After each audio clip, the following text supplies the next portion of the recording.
Ladies and gentlemen, welcome to Metropolis Radio. Today we are talking about the new show on Fox that is Welcome to Flatch, and whether or not they are starting a trend of this like hybrid model between the broadcast system and the new streaming system. But before we dive any further, guys, just remember that not all of my videos are going to be coming to the YouTube channel. Some are only going to be coming to my BitChute, Odyssey, and Rumble channels. So if you're watching this on YouTube and you have not started following me on at least one of those three alternative sites, the links to those are down in the description below. But anyway, guys, let's get into this article here from CBR that is aptly titled, "Is Fox Starting a Trend of Hybrid Broadcasting / Streaming?"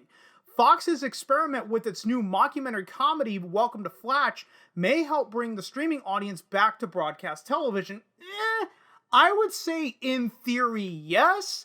Practically speaking, well, I'm getting ahead of myself, so let's actually get into this.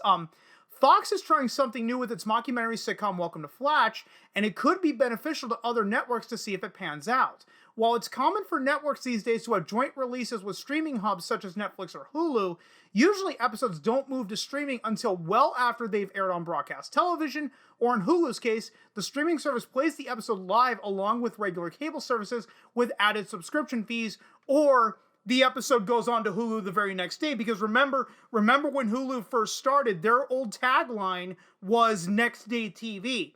Nowadays they got rid of that tagline, but that was their original tagline back when Hulu was a free streaming service, was quote unquote next day TV. In the case of Flatch, Fox decided to release the first half of the series on Hulu all at once, while also airing the episodes in their usual weekly broadcast times. Fox executives and creators of the series, while aware that this new type of release may appear to initially hurt the series' ratings, are hoping that audiences who choose to binge watch the first 7 episodes will become invested enough to finish out the season as regular weekly broadcast viewers.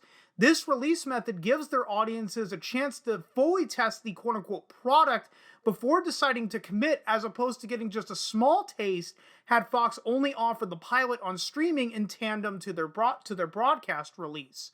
Despite the show ranking lowest on Fox's charts during the week of its release, it's still too early to tell whether the network's strategy will pay off. Creators believe the style of Flatch, with its drier humor and slow introduction of the characters, requires viewers to sit through a few episodes before they become attached to the fictional town of Flatch. I almost said Fletch, and the people the series pretends to document. As opposed to following the age-old rule of hooking audiences early on, the network is banking on viewers being just curious enough to continue clicking through the episodes to see if they can gain and maintain interest in the story. While certainly a gamble, it could pay off in the long run if the 7 episodes can manage to hook their viewers. Fox is most likely also counting on the fact that joint streaming and theatrical releases that became standard during the COVID-19 shutdowns weren't overly detrimental to the film industry. The success of Dune's joint release proved that both platforms could function with great success simultaneously, with audiences filling theaters the week of the premiere, as well as ratings being extremely high on HBO, where the movie streamed for at-home viewers. However, the success rates of joint-released films were still dependent upon the quality of the film itself, as the highly anticipated The Matrix Resurrections failed to impress fans of the film series both in theaters and online. This means if Flash viewers can't connect with the story within the first few episodes, there's still a high probability that the series will fail. Whether or not the show manages to attract and maintain an audience, the experiment is still one to keep an eye on. If the ratings stay low or steady during the first 7 weeks of broadcast, but jump and even a small come to the 8th episode when streamers are forced to continue the series in real time, it could be proof that Fox's hybrid method did actually work. If the numbers fail to change come the second half of the season, or if they continue to drop, then either the experiment didn't work at all, or the show simply didn't garner enough interest to keep a regular audience. If it does succeed, Fox or other networks may try the tactic again with less risky series, potentially gaining back viewers who may have long since abandoned broadcast television strictly for streaming services. In this sense, broadcast and streaming television could become symbiotic of one another, altering the way viewers consume television yet again. it could very well be that streaming media, the very thing that is said to be killing off basic network television, may be the one thing that can save it. Now, let's actually go back to this earlier point here. As opposed to the following of the age-old rule of hooking audiences early on, the network is banging on viewers being just curious enough to keep clicking through the episodes to see if they can gain and maintain interest in the story. I remember when The Office initially came out, The Office was not a hit show during its first season. In fact, many people say that you really have to stick it out to that very first Christmas episode come in season 2. But what actually saved The Office? Many people credit iTunes for actually saving the show because episodes of The Office were some of the first like TV episodes that you could buy from the iTunes store and load onto your iPods. So the fact that people could watch like 5 or 6 episodes back to back to back, one could argue actually saved the show. And I remember when Netflix was really getting going, this was like 2011, was it like 2010 or 2011, when they brought over like the first 3 seasons of Breaking Bad. This was just before the 4th season came out on AMC, and you had people binge the first 3 seasons, and it actually led to higher ratings for the 4th season premiere. It actually got people talking about Breaking Bad. But going back to the initial question of, is Fox starting a trend of hybrid broadcasting and streaming? The answer to that is no. And it's no for a very simple reason, that a lot of streaming services are now adopting this model of they're going to release the first 3 episodes at once and then go to a weekly schedule. The reboot of iCarly on Paramount Plus did that during its first season. They dropped the first 3 episodes all at once and then released every episode weekly.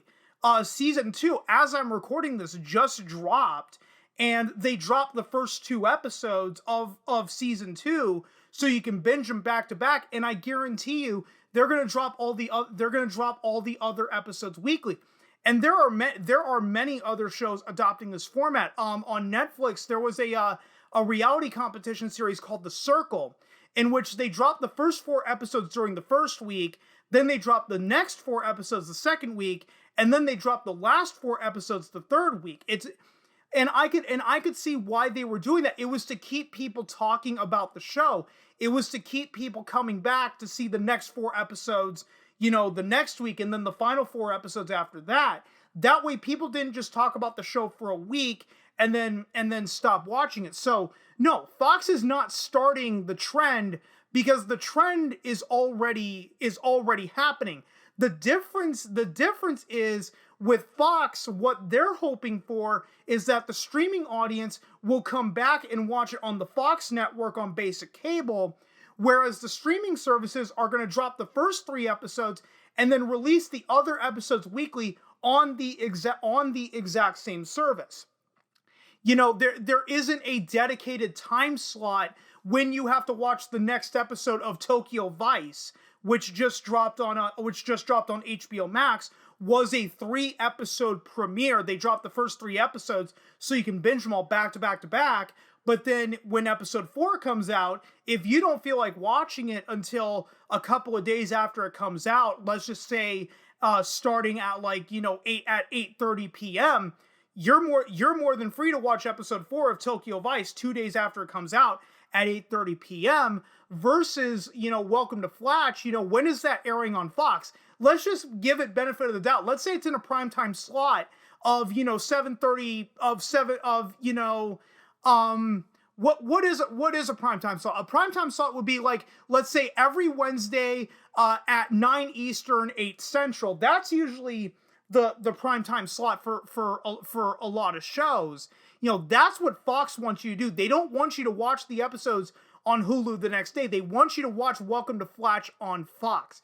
That's the difference. And guys, I think you get my point. I think you already get my point. So I'm going to go ahead and end it right here before I drag this out for way longer than it needs to be. I may have already done that, and if I did, whoops. But anyway, guys, I'm going to go ahead and surely end it right here. If you stuck around this long, thanks so much for doing so. If you've been following me long enough, you know I'm terrible at editing these videos. So I'll just see you guys next time.